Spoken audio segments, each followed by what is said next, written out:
وہ پھل ہماری زندگیوں سے جو ہے ہمیشہ ہماری زندگی میں رہنا چاہیے، اور لوگ ہمارے کریکٹر سے جانتے ہیں. پھر یہ ہماری علامت بن جاتا ہے، ہماری آئیڈینٹی بن جاتا ہے کہ ہم جو ایک مسیحی ہے، مسیحی جو ہیں وہ ایک کس کے ساتھ جڑے ہوئے ہیں، کس خدا کو ماننے والے ہیں. یہ بات صرف نہ صرف جو ہے ایک مسیحی جو ہے آپس میں ایک دوسرے کے ساتھ بانٹتے ہیں، بلکہ نان بلیورز جو ہیں اس بات کو بھی مانتے ہیں کہ مسیحی جو ہیں وہ محبت سے پیش آتے ہیں، مسیحی جو ہیں جھوٹ نہیں بولتے، چوری نہیں کرتے، مسیحی جو ہیں وہ کریکٹر لیس نہیں ہوتے، مسیحی جو ہیں وہ فکر کرتے ہیں، ہے نا. سو ہماری کردار سے، ہماری باتوں سے، ہمارے اٹھنے بیٹھنے چلنے پھرنے سے ظاہر ہوتا ہے کہ ہم کیسے پھلدار مسیحی ہیں، ہماری زندگی میں کیسا پھل ہے. تو اپنے یسوع مسیح نے جو ہمیں کہا ہے کہ یسوع نے کہا ہے کہ انگور کا حقیقی درخت میں ہوں اور میرا باپ باغبان ہے. سو انگور کا حقیقی درخت کیا ہے؟ یسوع المسیح ہے، اور باپ کیا ہے؟ باغبان ہے. اور اگر ہم پھلدار نہیں ہیں تو باغبان کیا کرے گا؟ وہ ڈالیوں کو کاٹ ڈالے گا جو یسوع کے ساتھ جڑی تو ہیں نام کے طور پہ، لیکن ان میں پھل نہیں ہے، صرف پتے نظر آ رہے ہیں. تو وہ اس کو کیا کرے گا؟ کاٹ ڈالے گا، ہے نا. تو باغبان کون ہے؟ باپ ہے. تو اب اس بات کو آپ دھیان سے سیکھیں، ایک مسیحی کا پھلدار ہونا کتنا زیادہ ضروری ہے.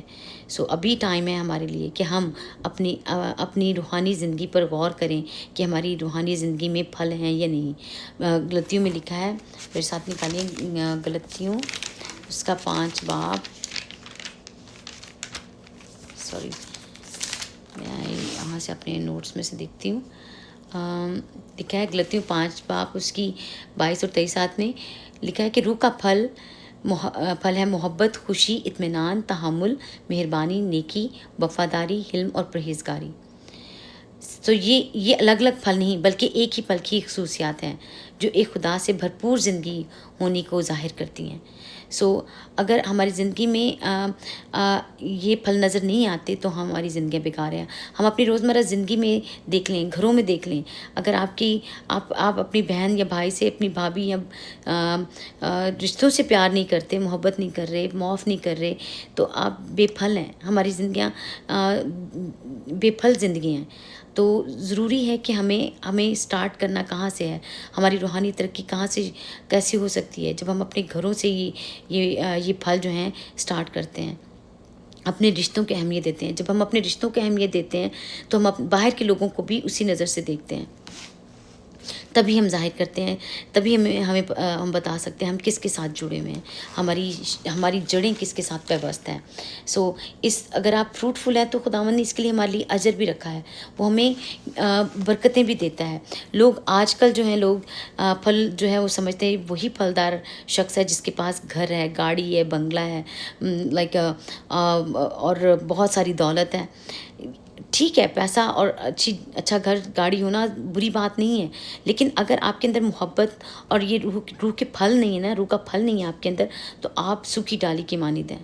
سو اپنی زندگیوں پر ہمیں غور کرنے کی ضرورت ہے اور اس کی اہمیت کو جاننے کی ضرورت ہے تاکہ ہم سچے مسیح کے فالوور کہلا سکیں. ٹھیک ہے. اور پھر ہم کیسے بن سکتے ہیں، ہم اس کو کیسے روحانی پھلدار کیسے ہو سکتے ہیں؟ ہم سب سے زیادہ ضروری کہ ہمیں یسوع مسیح کے ساتھ جڑے رہنے کی ضرورت ہے. اگر ہم یسوع مسیح کے ساتھ جڑے رہیں گے تو ہم کیا ہیں؟ پھلدار ہیں. یوحنا 15 باب اس کی 5 آیت میں لکھا ہے. ٹھیک ہے. مجھ سے جدا کر تم کچھ نہیں کر سکتے، یسوع مسیح نے کہا ہے. تو یسوع سب سے پہلے ضروری ہے یسوع کے ساتھ جڑ جائیں، بائبل پڑھیں، اس کے کلام پر عمل کریں، اور خدا دوسروں سے محبت کرنے میں پہل کریں. ٹھیک ہے. اور پھر اپنی صلاحیتوں کو خدا کی خدمت میں استعمال کریں. یہ ہیں پھل.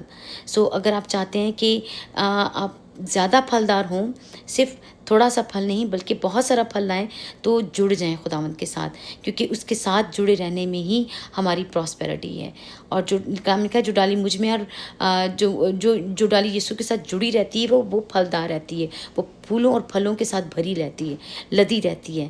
تو آج میرا پیغام جو اپنے سارے بہن بھائیوں کے لیے یہ ہے کہ آپ آج اپنی زندگیوں پر غور کریں کہ آپ کیسی زندگی گزارے ہیں. کیا آپ کی اور آپ کے گھرانوں کی زندگی میں، آپ کے بچوں کی زندگی میں مسیح یسوع کے ساتھ جڑے رہنے والے پھل نظر آ رہے ہیں؟ اگر نہیں ہے تو یہ لمحہ فکری ہے. ہمیں اس پر غور کرنے کی ضرورت ہے. دعا میں ٹھہریں، خداوند سے مانگیں کہ خدا پاک روح مجھے اپنے پھلوں سے بھر دے، اپنے مسا سے بھر دے، اپنی حضوری سے بھر دے. خداوند آپ سب کو بڑی برکت دے. امید کرتی ہوں آج کی اس پاک کلام سے آپ نے برکت پائی ہے. خداوند آپ سب کے ساتھ ہو. آمین.